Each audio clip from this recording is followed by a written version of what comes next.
Welcome to SunnySpeaks, here again with another review for you, and you. And today, I'm here to talk about Him, directed by Justin Tipping and starring Tariq Withers, Marlon Wayans, Julia Fox, and many more. Cameron, a young quarterback, fears he has missed his shot at making it to the league after being attacked and suffering a potential career-ending injury. But after his idol on his favorite football team says he can train with him, he realizes that maybe the dream he's fought for his whole life isn't what it seems to be. Normally with my reviews, I write scripts because I want to be as detailed as I possibly can be while still being able to give my off-the-cuff thoughts.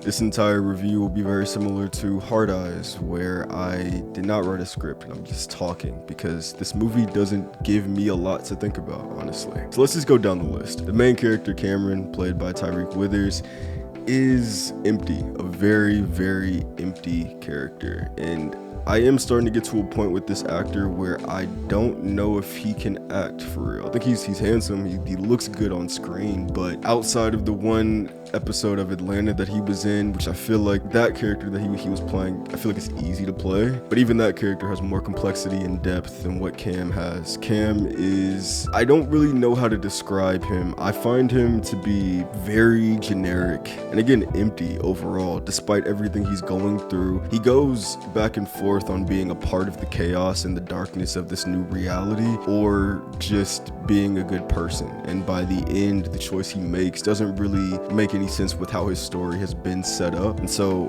I found his character very odd, not in a intriguing way, but in a can you get off the screen type of way. And the message that his character is supposed to convey to the audience, I think, is very empty and is not earned in the slightest because the character isn't actually growing towards that trajectory. It just kind of happens in the end. Marlon Wayans as Isiah, through the trailers, I thought would be really fun and engaging as the villain of this movie. And in ways he is. I think one of the cool things about his character is that it isn't exactly what I thought this movie would be. I thought this movie would be more of the devil's advocate where Keanu Reeves and Al Pacino are paired, but Al Pacino is trying to bring him under his wing, but also is the devil who is pulling the strings across all of these different situations. I thought Marlon Wayans would have that sort of power as Isiah, but Isiah is really just another cog in this machine of just the football industry. And so I found his character to have more depth than I expected, and I think in those moments when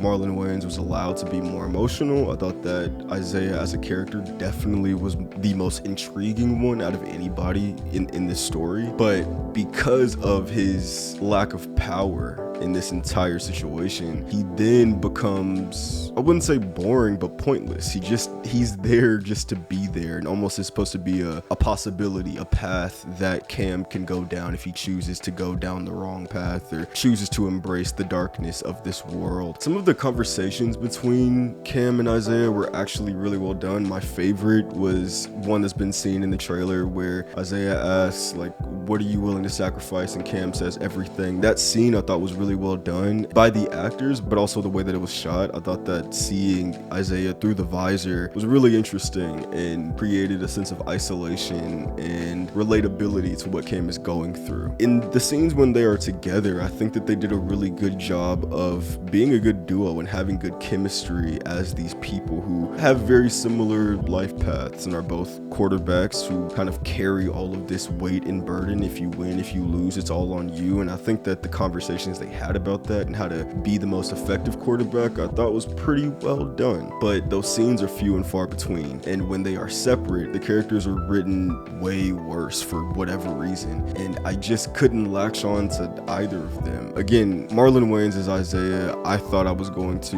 love. I thought he would at least be enjoyable to watch on screen at all times, and that's just not the case. This movie is very, very boring, and sadly, I would say that Marlon Wayans is just another cog in the machine, just like his character Isiah. To speak on the story is bad. It's really bad. It not only by the end of the movie, I felt like nothing really had happened, but we're also getting to this point with movies this year where because something crazy happens at the end, that means that it's a good ending or an ending worth talking about. And that's just not the case. The ending of this movie does have a lot going on, a lot of blood, a lot of guts, a lot of gore, but nothing is happening. Just because a character is walking around killing people does not make that cathartic, does not make that enjoyable, does not make it entertaining.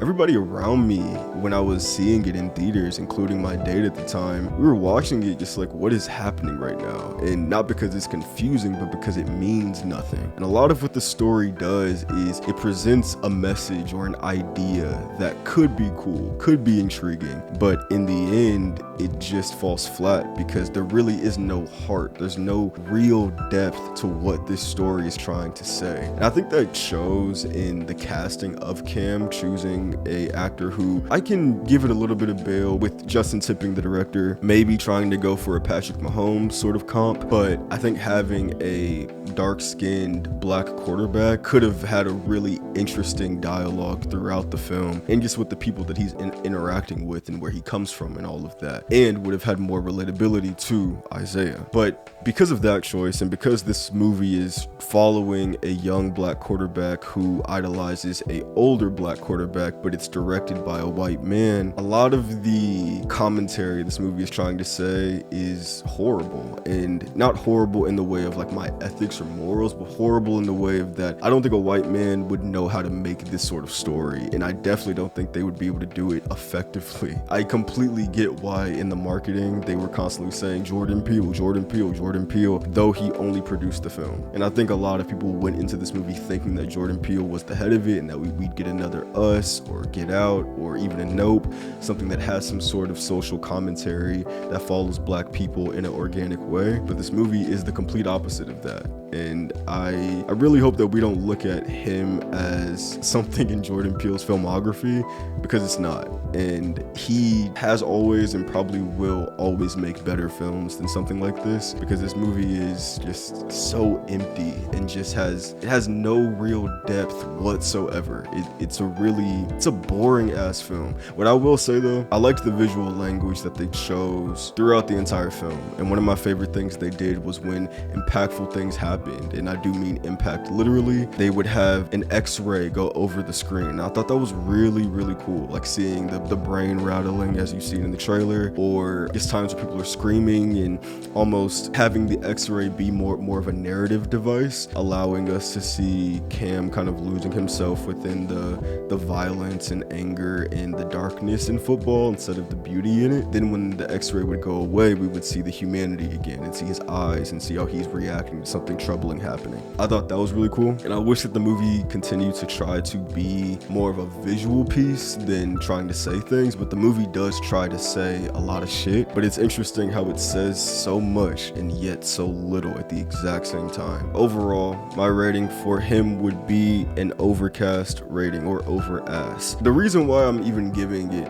Overcast is because of the fact that when I rack my brain, I can't think of where this movie would work or why anybody would like it. The only thing that I can give this movie is that the people who are still holding on to the Illuminati videos and all that stuff I used to watch when I was a kid, I feel like this movie has a lot of empty calories there that you can look at and point at, oh, it's saying this or it's saying that about the NFL and about professional athletes and all this, and the sacrifice that it takes to be as great as they are, or as great as the greats are in that field. But other than that, just for average film fans, for football fans, for horror fans, this movie has nothing for any of us, and I would never recommend it to anybody. I think that the acting is poor. I think that the writing is some of the worst I've seen all year. I think the visuals are pretty cool, but they don't lean into that enough for it to be such a standout. And yeah, I'm really glad that I have seen it, so I never have to see it again. And I'm glad that I went on a date when I saw this movie, because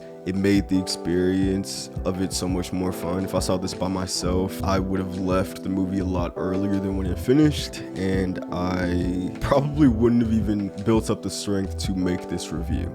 So anybody who's watching this, I appreciate it, and thank you for watching. This has been my review of him. If you have seen him, let me know what you think in the comments down below, because perspective is key. If you haven't seen him, let me know if this review makes you want to go see the movie or not. I would hope this review makes you not want to go see it, because I'm not recommending it in any way, and I wouldn't want you to waste your money or your time. If you want to watch a horror film, you could watch many other horror films. I'd actually recommend Hard Eyes more than this in the horror aspect. If you want to watch football, it is football season right now, so I would say watch an NFL game, because the football in this is going to give you nothing, honestly. Thank you for watching again. Thank you for being here. I'll be back again. Peace.